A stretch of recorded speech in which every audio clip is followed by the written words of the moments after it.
Olá você, começa agora o Pauta Especial aqui pela sua TV Educativa Canal 3, hoje conversando com Roosevelt Patriota, ele que é o presidente eleito do Conselho Regional de Engenharia, Arquitetura e Agronomia, o CREA, em Alagoas. Dr. Roosevelt, muito obrigado por participar aqui do nosso programa.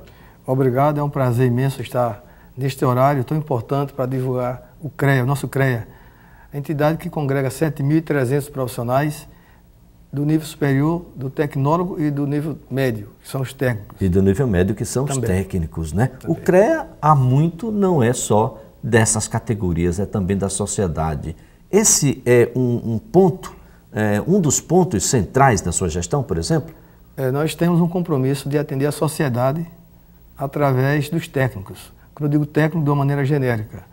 E, através desses técnicos, nós temos a obrigação de colocar o nosso serviço à disposição da sociedade.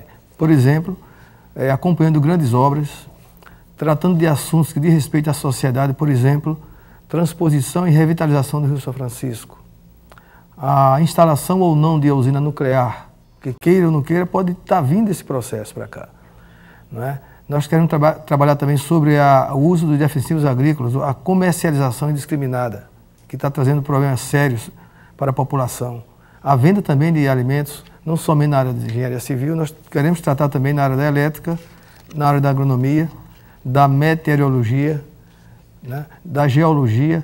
São assuntos ligados à área tecnológica que responde hoje por 70% do PIB. Então nós temos uma grande responsabilidade.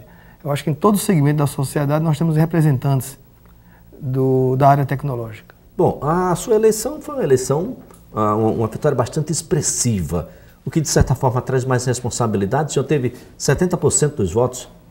Perfeito, nós temos um apoio de entidades que congregam o CREA, além dessas entidades, outras entidades, por exemplo, a Associação dos Engenheiros da Casal, a Associação dos Engenheiros do DR, os agrônomos da ADEAL. Então são 14 entidades que nos aumentam a responsabilidade, mas com o apoio dessas entidades que nos apoiaram, nós haveremos de cumprir as nossas metas. Eu quero aproveitar a oportunidade, Elias, e parabenizar e cumprimentar também o meu adversário que enalteceu a nossa vitória, que é o engenheiro Disney Pinto. Valorizou a nossa campanha também.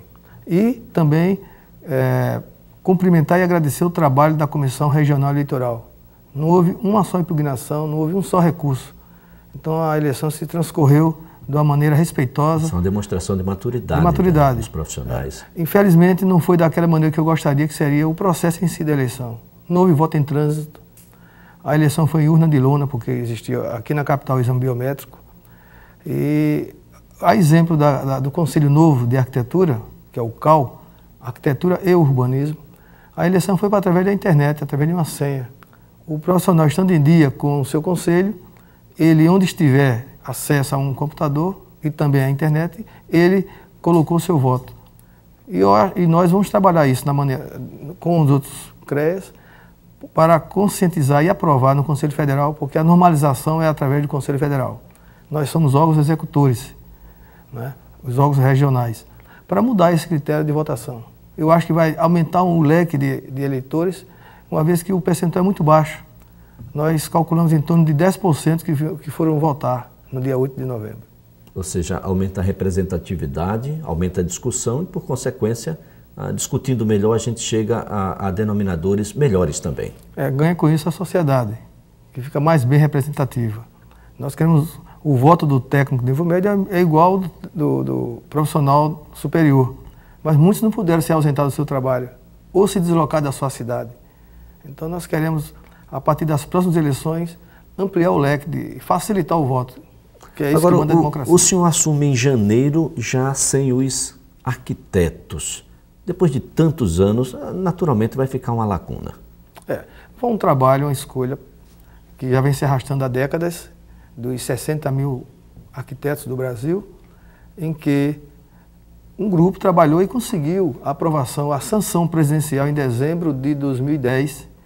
O presidente Lula sancionou a lei da criação do Conselho de Arquitetura e Urbanismo, o CAU, e também premiando o Oscar Niemeyer quando completava 100 anos. Os arquitetos, a partir de janeiro, têm vida própria, personalidade jurídica própria, então eles têm condições de trilhar o seu próprio caminho. É uma maneira democrática que eles escolheram. Nós lamentamos o afastamento porque nós consideramos a arquitetura irmã da engenharia. Irmã da engenharia. Em determinado momento, para a comunidade, os leigos, por exemplo, é difícil dissociar. Onde é que termina o arquiteto e começa o engenheiro e vice-versa? O engenheiro é mais voltado para a área do cálculo, vamos dizer assim, para ser mais... Né? E o arquiteto, ninguém pode construir. O engenheiro que for construir a própria casa, com certeza ele vai fazer uso do conhecimento do arquiteto com relação à combinação de cores, estética, interiores, ambientação. Né? Então os arquitetos, eles concebem uma obra muito melhor do que o engenheiro. Não é formação de concepção. Então é mais de execução mesmo. Então um depende do outro. Um depende do outro, né? Ou seja, apesar desse afastamento no que diz respeito às entidades, as profissões vão ter que caminhar juntas. Sem dúvida. Não tem como separá-las. O presidente Aloysio sempre se valeu muito da experiência dos arquitetos. Aí, o exemplo disso é que a superintendente do CREA, há vários anos, é a arquiteta Esther Ramires. Né? E agora ela vai estar concorrendo também à presidência do Conselho de Arquitetura e Urbanismo. E nós haveremos de colocar dentro da superintendência um técnico da área do CREA. Do CREA, isso é muito importante. Bom, em janeiro o senhor não terá os arquitetos, mas terá possivelmente o melhor momento já vivido pela profissão engenheiro. Engenheiro que em determinados estados a concorrência nos vestibulares já ultrapassa até mesmo o curso de medicina. Isso é muito importante, não só para revigorar a profissão, mas também para colocar alguns pontos de questionamentos de décadas aí em dia. Perfeitamente. E o Brasil está precisando. O Brasil está passando por um crescimento, não só o Brasil, principalmente o Brasil. O mundo está com problemas que todo mundo está acompanhando, né? A Europa principalmente. E o Brasil tem que se proteger para que as crises internacionais não tragam reflexos aqui para o Brasil. Por exemplo, a mão de obra chinesa. Por maior crescimento que tem na China, mas eles estão exportando muito tecnologia. E exporta junto com o seu corpo técnico. E nós temos que ter atenção para proteger, é o papel do Conselho Federal e dos CREAs. A gente tem que proteger o profissional. É verdade que os CREAs regionais, a função principal é fiscalizar o exercício da profissão. Até nesse sentido, a gente está fiscalizando o exercício da profissão, porque o técnico estrangeiro, ele vem aqui com uma passagem, um período curto, e eles prorrogam e estão ficando.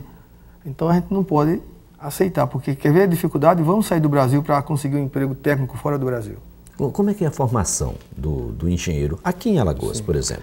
Olha, a UFAL, particularmente, alcançou a colocação, a 9ª universidade, curso de engenharia no Brasil. Primeiro foi em Londrina. Então, é um curso muito respeitado, é o curso de engenharia. É bem verdade que há um nível de exigência, os professores são muito exigentes, para o bem dos alunos, é bom que se diga. Né? Isso faz com que o curso de engenharia de Alagoas é o mais reconhecido do Brasil. Os alunos estão saindo já com o emprego praticamente garantido. Existem empresas que já estão contratando os alunos em fase de graduação. Então, hoje a engenharia está voltando a ser o que era antes, a despeito do crescimento, né? Através do PAC, as obras estruturantes. Nós temos aí uma Olimpíada pela frente, uma Copa do Mundo, isso exato. Tudo termina movimentando todos os outros setores. Esse é um ponto de discussão bastante interessante, porque quando a gente fala em construção civil, falou em crise e fala em construção civil. Vamos apoiar a construção civil porque a construção civil traz os demais setores para junto. É verdade. O importante se diga que o aluno ele tem que também procurar não só estudar a sua profissão, ele tem também que se apoiar na parte de legislação. É importante que acessem os seus órgãos de conselho, dentro das suas áreas, que tenha a legislação própria que protege o profissional. Não fique fora da... Ele tem que estar completo.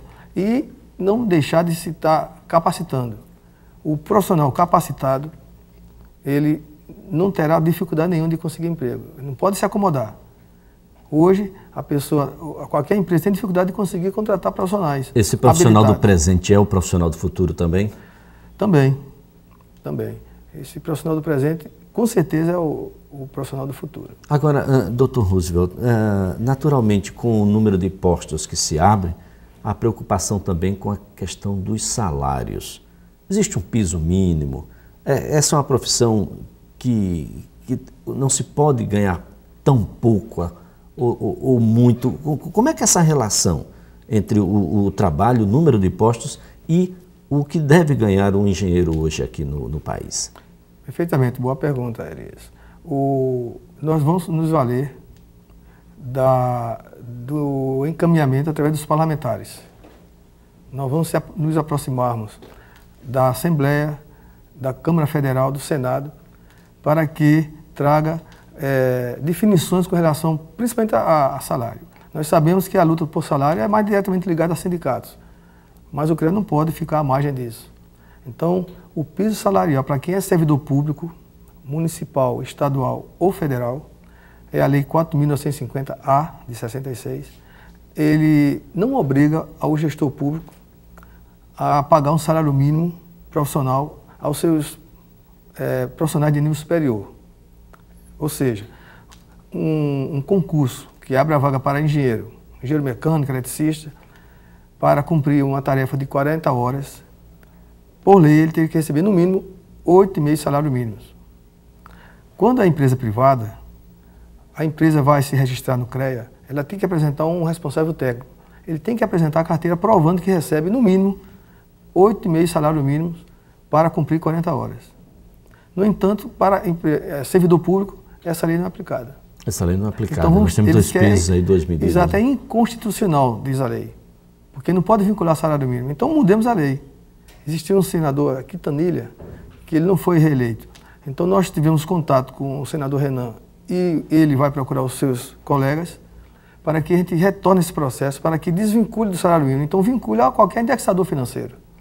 Aí sim, os órgãos municipais e estaduais terão a obrigação, independente da vontade do gestor, de cumprir o piso salarial para o servidor público, porque a lei é aplicada para o servidor privado, para o empregado privado, o profissional da empresa privada. E por que não? Ele é o mesmo engenheiro. Então, hoje tem concurso, a gente nota ainda editais, oferecendo vaga de engenheiro para 40 horas, R$2.000. De R$2.000, quando a iniciativa privada está muito bem nesse sentido. 4.905. Está pagando bem. Exatamente, 4.000 no mínimo, né? E está indo buscar o engenheiro na banca escolar, porque isso é muito bom. Nós vamos lutar com isso. Nós estamos aqui conversando com o Roosevelt Patriota, ele é o presidente eleito do CREA. Um breve intervalo e a gente volta já já. Vamos conversar um pouco mais sobre a atividade do CREA e como essa atividade atinge a vida, o seu cotidiano, a vida do cidadão comum. Daqui a pouquinho.